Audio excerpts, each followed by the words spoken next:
Bu sura Alloh subhanahu va taolo Muhammad alayhisalomga taskin qilib tushirgan suralardan bo'ldi. Chunki mana aytdik, payg'ambarimizni eng bir suyangan kishilardan amakisi Abu Talib vafot etdi.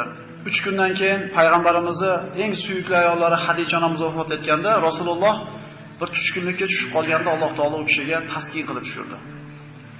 Qur'ondagi Makki suralarda asosan oxirat haqidagi va'idlar, jahannam haqidagi ogohlantirishlar, nazir bor.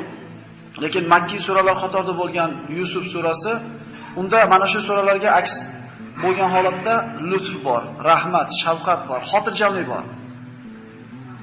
Ato rahmatulloh aytadi, Yusuf surasini, Yusuf qissasini bir mahzun odam, qalbida bir g'ami bor odam o'qirkan, albatta undan taskinni, xotirjamlikni topadi. Mana aytdik, inson ko'ngli cho'kib turganda, uni ko'nglini ko'taradigan odamga muhtoj bo'ladi. Agar uni ko'nglini ko'taradigan kishi so'zga bir usta bo'ladigan bo'lsa, noto'g'ri bo'ladigan bo'lsa, ko'nglini boshqalardan ko'ra yaxshiroq ko'taradi. Endi u kishi yana Allohni tanigan olim bo'ladigan bo'lsa, uni taskini boshqalarnikidan ko'ra qadr balandroq bo'ladi. Endi Muhammad alayhisolamga taskin berayotgan zot bu Alloh subhanahu va taolo edi. Bu qissada ketma-ket kelgan ibtilolar bo'lishiga qaramasdan oxirida baribir Yusuf alayhisalom najotga erishadi. Bu sura taskin bo'lib tushdi. Qur'onda Alloh taolo bu suraning qissalarining eng go'zalida murojaat rahmat qildi. Va bu qissadan mana shu o'tgan safarga suhbatda o'tgan mavzularda yana xulosamiz shuki, ota bir qancha farzandlari bo'lsa, ana shu farzandlardan bittasini albatta boshqalardan ko'proq yaxshi ko'radi. Kenjasinimi, kattasinimi, bu gunoh emas. Lekin mana shu bitta farzandni boshqa farzandlardan afzal ko'rayotganini bildirib qo'yishlik xato. Mana shu narsani tushundik. Chunki Yoqub alayhisalomda 11 ta farzandi bor edi, 11 ta o'g'li bor edi. Shulardan Yusuf alayhisalomni ko'proq yaxshi ko'radi va buni bildirib qo'ydi. Va oqibatda akalari unga hasad qilishligi va quduqqa tashlashlikka sabab bo'ldi. Ana shu o'tgan safargi suhbatdan yana xulosa shuki, kishi gunohni qilib turib yoki qilmasdan turib shu gunohni qilay, keyin tavba qilib olaman degan niyatni qilsa, shu qilgan tavbasi qabul bo'ladimi? Avval gunohni niyat qilib, keyin tavba qilib olaman desa, ulamolar aytishki, tavba eshiklari har doim ochiq. Ya'ni hatto ana shu Yusuf alayhisalomni o'ldirib, keyin tavba qilib olasizlarda bir-biriga nasihat qilayotgan aka-ukalarga ham Alloh taolo tavba eshigini yopmasligini ma'lum qilyapti. Lekin musibat nimada? Mushkula nimada? Ana shu gunohni qilib, tavba qilishlikka ulgaysanmi degan savol turadi. Ana shunday buzuqchiligini qilib keldi-da, uyga kelib, g'usulini qilib, tahorat o'qib Allohdan kechirim so'rayman deb niyat qildi. Qaytib kelayotib, uyga yetmasdan jon olishi ehtimoli yo'q emas. Demak, gunohni niyat qilishdan burun o'ylab qo'yishligimiz kerakki, tavba qilgani fursat bo'ladimi? Olgan xulosalarimizdan bir insonning mutahamligi bilan yoki so'zga ustaligi bilan yoki yig'isi bilan hukm qilinmaydi. Shu vaqt oldida bir ayol bir kishi bilan o'rtasida kelishmay qolgan bahsni hal qilgani kelishdi. O'sha yerda Ato turgandi rahmatulloh.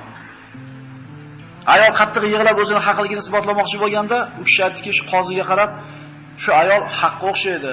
Qarang, yig'lashini deganda aytadiki, yig'i bilan hukm qilinmaydi. Agar yig'i bilan bir insonni haqligi isbotlashlik mumkin bo'lsa, Yusufning akalari otasining oldiga yig'lab kelishgan edi. Yig'i bilan hukm qilinmaydi, adolat bilan hukm qilinadi. Ana shu qissadan olingan xulosalarimizdan yana sabr dedik. Otasi o'lsa, bolasi o'lsa, moli dunyosidan ayrilsa, vaqt o'tishligi bilan inson xohlaydimi, xohlamaydimi sabr qilib qoladi, ko'nikib qoladi bunga.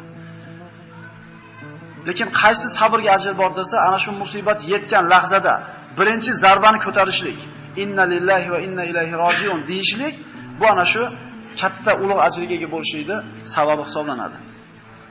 O'tgan safargi suhbatimizda Yusuf alayhisolamning go'zalligi haqida gapirdik.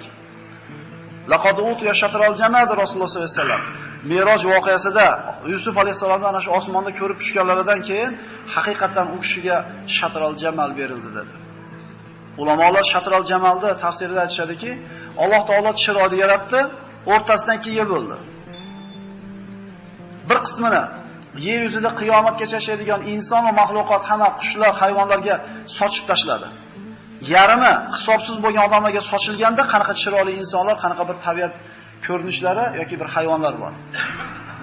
Endi shu chiroyli teng yarmini o'zi olgan Yusuf alayhisalom qanday chiroyli bo'lishi mumkin? Endi bu chiroyli yaratgan Alloh o'zi qanday chiroyli bo'lishi mumkin? Salamun qawlan min Robbir Rahim deya Alloh taolo Qur'onda, Yosin surasida. Jannatiylar Alloh taolodan ne'matini to'liq qilib olib, hayoliga kelmagan ne'matlarda ne'matlanib turgan paytlarida ana shu oyatning tafsirlarida mufassirlar keltirishadi, jannat ustiga bir bulut suzib keladi deyshadi. Va jannat ahliga: "Ey jannat ahli, sizlarga tinchlik va omonlik bo'lsin" deb turgan Parvardigorning jamolini ko'radi ular deydi. Bulut suriladi, Allohning jamolini ko'radi ular. Shu paytgacha olgan hamma ne'matlaridan voz kechishlikka tayyor bo'ladi jannatilar. Parvardigor yuzingni yana bir marta ko'rsatgan. Mana nasrlar olib qo'ysang ham mayli deyshar ekan. 1000 yil hushidan ketadi insonlar. Va fi zalika falyatanafasil mutanafisun. Mana shu narsada musobaqa o'ynaylar deyapti Alloh taolo. Allohning diydorini ko'rishlikda, Alloh taoloning jamolini ko'rishlikda biringlar ikkilardan musobaqa o'ynab o'zinglar deydi. Xulosa shu edi. Va o'tgan safargi suhbatimizda olinadigan xulosalardan oxirgisi bu Yusuf alayhisalomda nonko'r bo'lmaganligi, ko'rnamay bo'lgan emas. Innahu robbi ahsana mathvay. Zinoga ayol taklif qilgan paytda Yusuf alayhisalom Alloh saqlasin, anavi xo'jayinim menga yaxshilik qilgan edi-yu. Menga shunday o'zini o'g'lidek farzandidek tarbiya qilgandek muomala qilgan kishini ayoli bilan zino qilamanmi? Fahsh zulm dedi. Ya'ni Yusuf alayhisalom ko'rnamay bo'lgan emas. Hadislarda keladi: "Man lam yashkurin nas lam yashkurillah." Odamlarga shukr keltira olmagan, odamlarga minnatdorchilik bildira olmagan kishi Allohga ham minnatdorchilik bildira olmaydi deydi. Odamlarning yaxshiligini bilmagan, odamlarga rahmat deyishni bilmagan, Allohga ham ne'matiga shukr ayta olmaydigan kishilardan bo'ladi. Mana aytdik, yetib kelgan joyimiz qissada eshiklarni bekitib, vazirning ayoli Yusuf alayhisalomni yoniga chaqirdi. Balaqad hammat bihi va hamma biha. Yusuf alayhisalomga tashlandi. Yusuf alayhisalom qochdi. Laula arra burhana robbihi. Agar Parvardigorining burxonini, Parvardigorining hujjatini ko'rmaganida degan joyda to'xtatdik. U burxon nima edi? Ya'ni ko'rmaganida degani, demak, ana shu Alloh taolo burxonni, ana shu mo'jizasini ko'rsatdiki, ko'rishligi bilan zino haqida fikr yuritishlikka ham fursat bo'lmadi. Misol bilan aytdik, ko'chada ketayotgandim, do'stim Ahmad bilan oyog'im sig'lanib ketdi, yiqilishga qarab ketayotgandim, ushab qoldi. Demak, oyog'im toyilib ketdi, Ahmad ushab qolgani uchun yiqilmadim. Demak, Alloh taolo ham mo'jizani ko'rsatib qo'ydi. Agar ko'rsatmaganida ehtimol xayolga kelishi mumkin edi bu zino. Lekin Yusuf alayhisalom zino qilishlik haqidagi xayolga fursati ham bo'lmadi. Ana shu devordagi ko'rgan burxoni hujjati nima edi? Bu o'rinda bir qancha rivoyatlar bor. Bir rivoyatda Jabroil alayhisalomni ko'rdi devorda. Ikkinchi rivoyatda otasi Yoqub alayhisalom bu fahsh degandek qo'lini mana shunday qilib turganligini ko'rdi. Uchinchi rivoyatda Azizni, ana shu xotinda eri bo'lgan vazirni eshik ochib kirib kelayotganligini ko'rdi. Boshqa rivoyatda bu amalni fahsh ekanligini ko'rdi. To'g'risi ham sahih. Qaysinisi bo'lganda ham, qaysinisi bo'lishidan qat'iy nazar Yusuf alayhisalomni fahsh haqida fikr yuritishlikka fursati bo'lmadi.